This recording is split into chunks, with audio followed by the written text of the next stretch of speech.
Everyone thought she would burst into tears when they kicked her loyal German shepherd. But instead, this little girl did something no one could have imagined.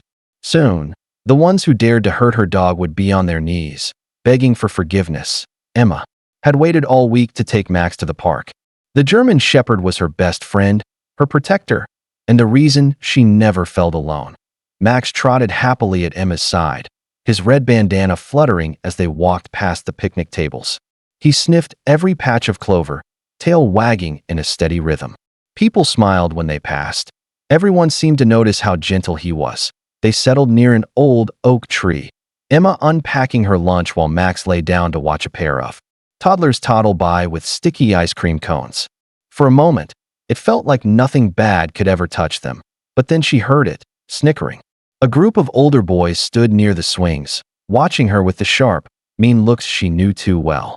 The tallest one kicked at the dirt, smirking. "Nice dog," he called.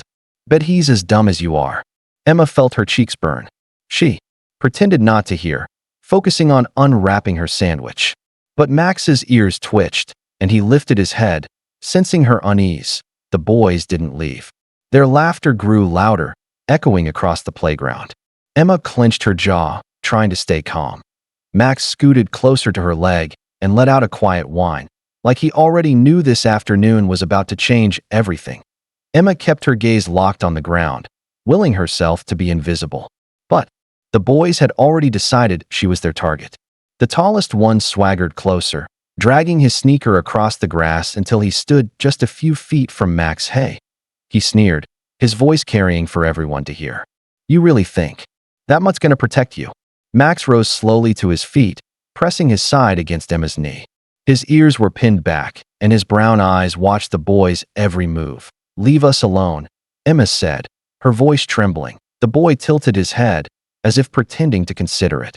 Then, without warning, he shoved Max's shoulder with his foot.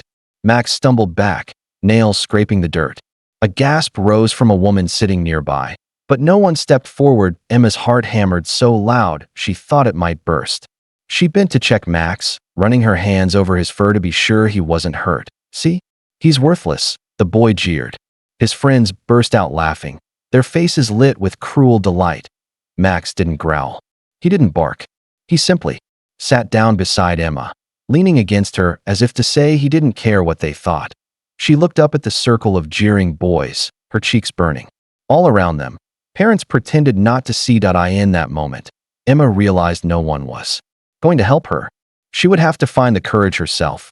For a heartbeat, it seemed like the boys might get bored and walk away. Emma kept her head down, stroking Max's back, praying they would leave them in peace. But the tallest boy stepped closer. His shadow fell over Max, and when Emma dared to look up, she saw a flicker of something uglier than teasing, something like satisfaction. Without warning, he drew back his foot and kicked Max in the ribs. The crack of impact made Emma's stomach lurch. Max yelped and rolled onto his side, paws scrambling for traction in the grass. A hush fell over the park. Even the other boys stopped laughing. For a second, no one moved. Emma's breath came in shallow gasps as she reached for Max, who was trying to get up, his body trembling. "No," she cried, voice breaking. "Leave him alone." Her hands fumbled to check his side, terrified she would feel a broken bone under his thick fur. Max lifted his head, meeting her eyes with a look so full of trust it shattered her heart. Tears spilled down her cheeks. She pressed her cheek to his neck, whispering over and over, "I'm so sorry." Around them, people were finally paying attention. A man pulled out his phone to film, and a mother gathered her children away from the scene. But no one stepped in to help. The boy smirked down at her. "See? Weak." But Emma wasn't crying anymore. Something fierce and steady was rising inside her. Emma wiped her cheeks with the back of her hand and stood up slowly. Her knees wobbled, but she planted her feet shoulder-width apart. Max pressed his head against her calf as if lending her every ounce of strength he had left. The boy looked amused. "What are you gonna do? Cry some more?" Emma took a deep breath that seemed to fill her entire body with something new, something stronger than fear. She turned her gaze to the crowd that had gathered, her voice somehow calm when she spoke. "You all saw that," she said, her words ringing clear across the park. "He kicked my dog. He hurt him. And you're all just standing there. Murmurs rippled through the people watching. A woman clutched her phone tighter, her face pale.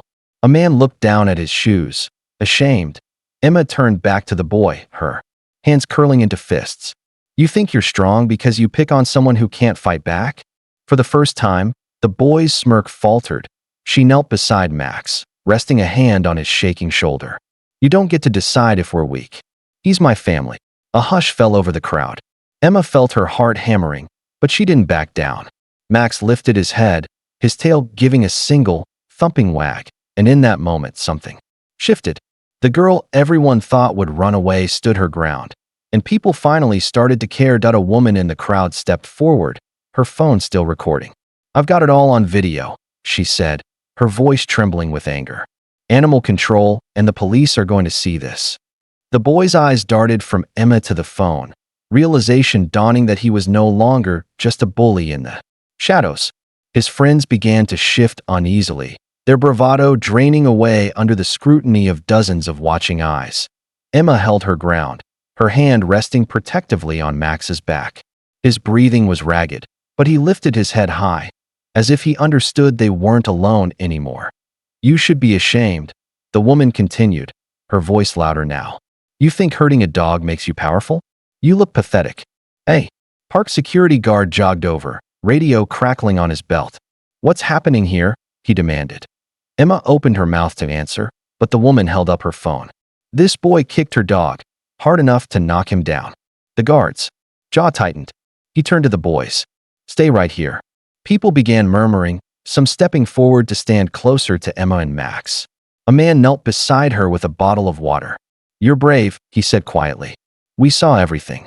Emma felt tears threatening again, but this time they were different, less from fear, more from relief. As the guard called for backup, the boys finally looked afraid. And for the first time, Emma knew she'd done the right thing by refusing to stay silent. By the time the police arrived, half the park had gathered to watch. The boys were separated and questioned, their bravado crumbling under the weight of so many witnesses and video evidence. One officer crouched to check Max, gently running a hand over his ribs. He's going to be okay, the officer told Emma. You did the right thing standing up for him. Emma nodded, too overwhelmed to speak. She looked down at Max, who was now resting his head in her lap, eyes half closed but calm. The fear and humiliation she'd felt were slowly giving way to something she hadn't expected. Pride. A reporter from the local news station appeared, microphone in hand. Would you mind telling us what happened? Emma hesitated, but the woman with the phone touched her shoulder. Your story can help others, she encouraged, taking a shaky breath. Emma explained everything. How no one seemed willing to help at first, how standing up felt like the hardest thing she'd ever done, and how Max never left her side, even after being hurt. That night, the video went viral. Messages of support poured in from strangers who called her a hero.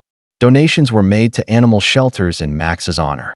Other kids shared their own stories of speaking up. Emma never forgot the moment she realized that bravery isn't about not being afraid. It's about loving someone enough to stand between them and cruelty, no matter who's watching. And Max never stopped wagging his tail.